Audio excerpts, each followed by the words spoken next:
Voilà, bonjour à tous. Mon nom est Pascal Borel et je vous parle en compagnie d'Olivier Pahu de la plaine de Plainpalais à Genève. Donc on est au bord du lac, on est à 350 mètres d'altitude, c'est magnifique. On a plein de gens derrière nous. On a le stand d'Olivier Pahu qui, je rappelle, se présente au Grand Conseil d'État genevois le 28 septembre. La vétation est le 28 septembre. Et on est là pour parler de campagne électorale, bien sûr, mais évidemment de démocratie, de constitution en particulier. Beaucoup de gens sont passés nous voir. Vous avez notre position en live direct sur www.4ovet24.com. Et nous serons sur la plaine de Plainpalais, en tout cas jusqu'à 16 heures tout à l'heure. Donc voilà, aujourd'hui on a la chance donc d'être avec Olivier Pahu ici, qui est un orateur fabuleux, qui accueille les gens d'une façon merveilleuse. C'est un ex-magicien qui a présenté des tours de magie incroyables sur scène toute sa vie.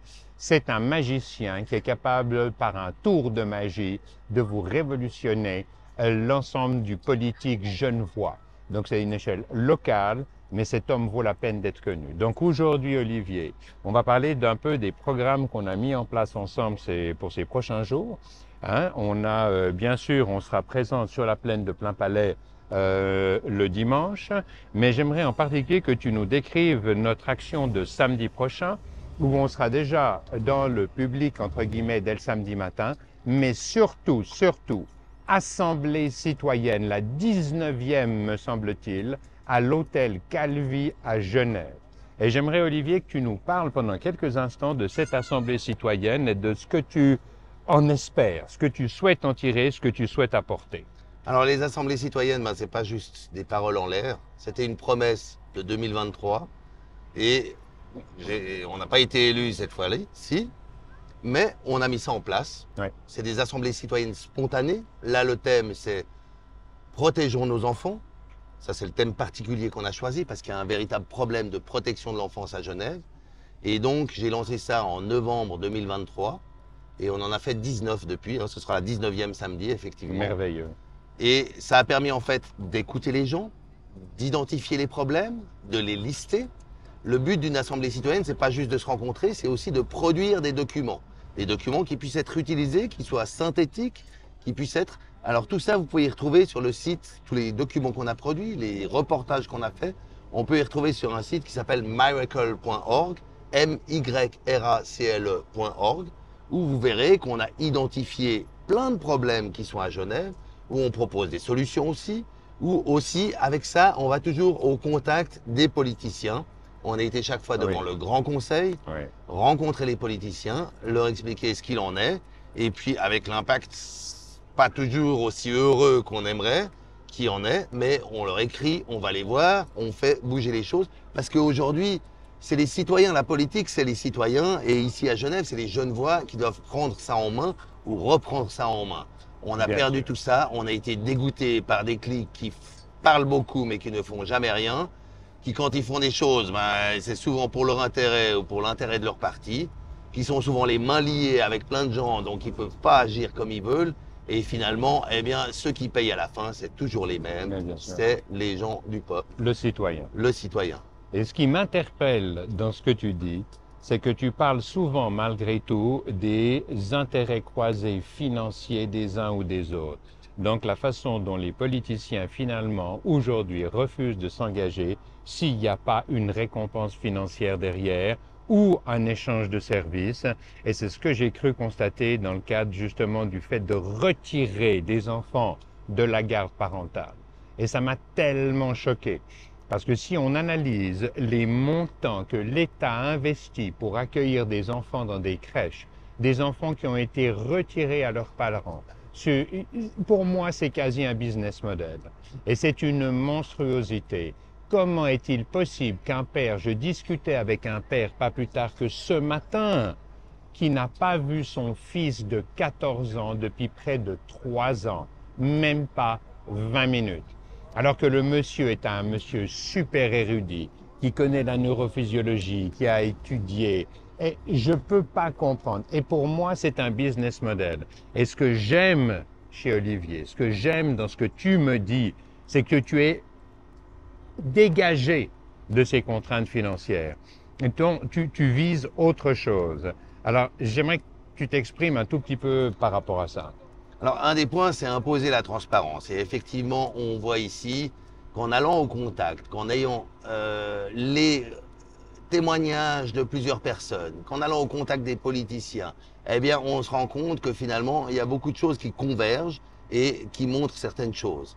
J'ai fait aussi beaucoup de reportages, des interviews, je prends la caméra, j'ai une carte de presse et j'ai fait un reportage par exemple qui s'appelle Savoir Réseau Gardé, qu'on peut retrouver sur YouTube, qu'on peut retrouver aussi sur le site miracle.org et où effectivement il y a même des députés qui vous expliquent que tout ça c'est un réseau et une main lave toujours l'autre, je t'envoie un enfant à placer, donc toi tu m'arranges aussi sur ce coup-là. Et tout ça, on est toujours dans ce contexte de ce que j'appelle la grande famille. Tout le monde se connaît et dans la famille, on va pas se faire des coups bas entre frères et sœurs, entre oncles, etc. Donc, on est toujours dans ce contexte-là et à la fin, qui c'est qui paye aujourd'hui? Les victimes les plus innocentes et celles qui payent le plus cher parce que ça crée des traumatismes à vie, c'est les enfants. Les enfants de nos sociétés, de nos villes, de nos campagnes, ils n'ont pas à être maltraités et quand il y a des traumatismes, ils mettent des fois une vie à s'en remettre, des fois même plusieurs vies. Enfin voilà, ils se mettent en tout cas, c'est énormément de travail. Et en plus de ça, une fois qu'ils ont grandi, eh bien on les lâche comme ça, sans aucun suivi. Et donc ce qu'on voit typiquement, c'est que par exemple un député, travailler un projet de loi, travailler un texte, il doit le faire chez lui, il n'est pas payé. S'il est dans une commission, ben là il touche des jetons. Donc là c'est intéressant. Donc on a toujours cet intérêt financier qui est là. Et il faut à un moment que les Genevois, les Suisses simplement, comprennent ce qui se passe vraiment derrière tout ça et reprennent un petit peu le pouvoir. Le peuple est souverain, c'est ce qui est dans la Constitution. Bien sûr. Mais à un moment, on délègue tellement notre pouvoir qu'on se fait avoir. Bien sûr. Et c'est de l'enfumage, un petit peu permanent. C'est ce que, si je peux me permettre, j'écris dans mon livre 2024. C'est un principe de tiers regard. On veut que les citoyens aient accès à la justice, aient accès à ce que produit ce qui leur appartient, ce pourquoi ils payent l'État à travers leurs impôts. La justice appartient aux citoyens. Et dès qu'on imposera un principe de tiers regard qui responsabilisera les juges, qui responsabilisera les psychologues, les médecins, toute la branche médicale impliquée dans ce vol de l'éducation des enfants aux parents, eh bien, on retrouvera quelque chose de décent, car même le juge ou le psychiatre qui sera impliqué dans une décision qui est un business model aujourd'hui, sera responsabilisé par ce principe de tiers regard. C'est ce que je t'explique pour tout le cadre légal dans mon livre 2024. Donc, on va discuter de ce genre de choses dans l'Assemblée citoyenne. Ce sera un des sujets essentiels pour ramener le seul souverain, le peuple, au pouvoir. Et moi, j'appelle vraiment surtout à cette action aussi. Il y a d'une part la réflexion qui doit être faite en amont, ce que tu fais excellemment bien. Et puis, il y a aussi cette action que tu fais aussi excellemment bien, où tu vas faire des marches, où tu vas faire des choses très concrètes.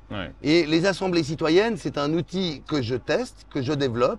Et maintenant, l'idée, c'est de commencer à faire des cours d'assemblée citoyenne, de savoir comment monter une assemblée citoyenne, comment la diriger. La Étienne Chouard, si j'ose dire. Voilà, pour qu'on soit concret. Parce que ça, n'importe qui peut lancer une assemblée citoyenne sur un thème ou un autre et réunir du monde, produire des documents qui pourront gentiment servir aux universités, aux politiciens, à tout le monde, comme cadre de réflexion. Il y a des réflexions au niveau universitaire sur les assemblées citoyennes.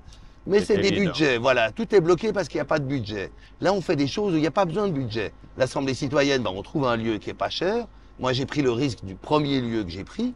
Et puis, j'ai dit aux gens, voilà un chapeau. Si chacun met tant, on couvre les frais de la salle. Et finalement, chacun a mis tant, ça a couvert les frais de la salle. Il y a même des fois où il y a des gens qui ont dit, mais moi, je paye toute la salle cette fois. Comme ça, on peut travailler. Et ensuite, c'est un engagement vraiment citoyen des Suisses qui permet de faire ça. Et en Suisse, on a cette possibilité. On a plein d'outils. On a la pétition. On a justement tous les politiciens qui sont finalement assez faciles d'accès. Ils sont pas dans des tours d'ivoire. On peut aller les voir. Et on a cette possibilité. Et je pense que la délaisser, cette possibilité, eh bien, c'est renoncer au pouvoir qu'on a. On est en pleine force de l'âge, toi et moi, et je crois qu'on est beaucoup en pleine force de l'âge, et c'est pas le moment de rester sans rien faire. Et je le rappelle, si tu ne t'occupes pas de politique, la politique s'occupera de toi. Donc, samedi prochain, à 14 h, hôtel Calvi, à Genève, nous serons là.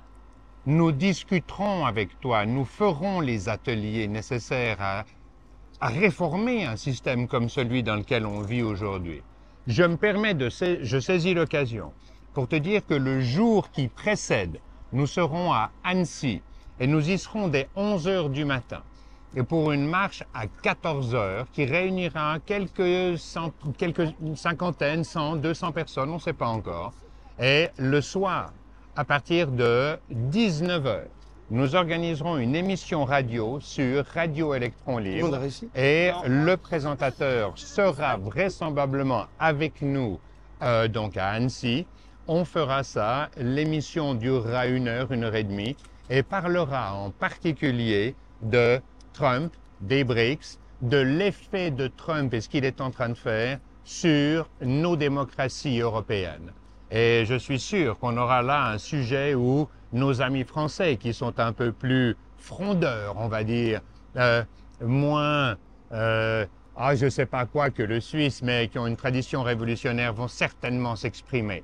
Et je me réjouis déjà des questions et de pouvoir y répondre en toute intégrité, en toute honnêteté, sans aucune pression, d'où qu'elle vienne. Donc, c'est ce qu'on va faire. Donc, on a un programme fabuleux pour vendredi, Olivier. On a un programme fabuleux pour le samedi, tout le samedi après-midi. Le dimanche, nous serons présents à nouveau sur la place de Plainpalais. N'hésite pas à venir nous voir. Ce matin, on a vu des dizaines de personnes. Beaucoup ont acheté le livre qu'elles ne peuvent pas commander sur Amazon. Elles vont s'en servir vraisemblablement pour se donner une géométrie de l'esprit et une géométrie du vocabulaire à utiliser pour devenir littéralement incontournable, mais pas seulement ça, mais indestructible au niveau de la logique qui ne vise que l'intérêt du plus grand nombre, notre capacité collaborative, coopérative, je devrais plutôt dire. Olivier? Et là, on a vu aussi qu'il y a toute une partie pratique, Oui. où les gens, eh bien, quand ils arrivent à refaire le cube, ils peuvent le garder. Donc, c'est un petit peu le petit cadeau qu'on fait. Oui. Mais on voit que ce n'est pas si facile. Il y a 6 pièces. Elles sont toutes pareilles. Et c'est un peu ça, hein, on est tous pareils. Mais en même temps, quand chacun trouve sa place, comme toi, tu as trouvé ta place, eh bien, du coup, le tout est plus que la somme des parties. Bien. Et c'est vraiment ensemble qu'on peut faire ça. Avant, je faisais de la magie, tu l'as mentionné tout à l'heure. Maintenant, j'ai arrêté la magie pour me tourner vers les miracles. Les miracles, eh bien, c'est ensemble qu'on peut les faire. Exactement. Et si on veut un miracle, Bravo. eh bien, il faut lui donner sa chance. Il faut se bouger les fesses, si tu me permets On va le l'expression, et se rencontrer. Et ensemble, eh bien, on peut faire beaucoup. D'ailleurs, il y a des gens qui ont réussi là-bas. Ils ont gagné leur cube. C'est marrant, les dames y arrivent plus facilement que les messieurs. Hein. Mais, Elles sont plus oui. pragmatiques parfois. Donc, mesdames aussi, vous êtes bien sûr les bienvenues. Eh bien, ce sera le mot de la fin pour maintenant. Je te remercie pour ton aimable et bienveillante attention. Paix à toi. Paix à tous les citoyens de la planète. Peace out.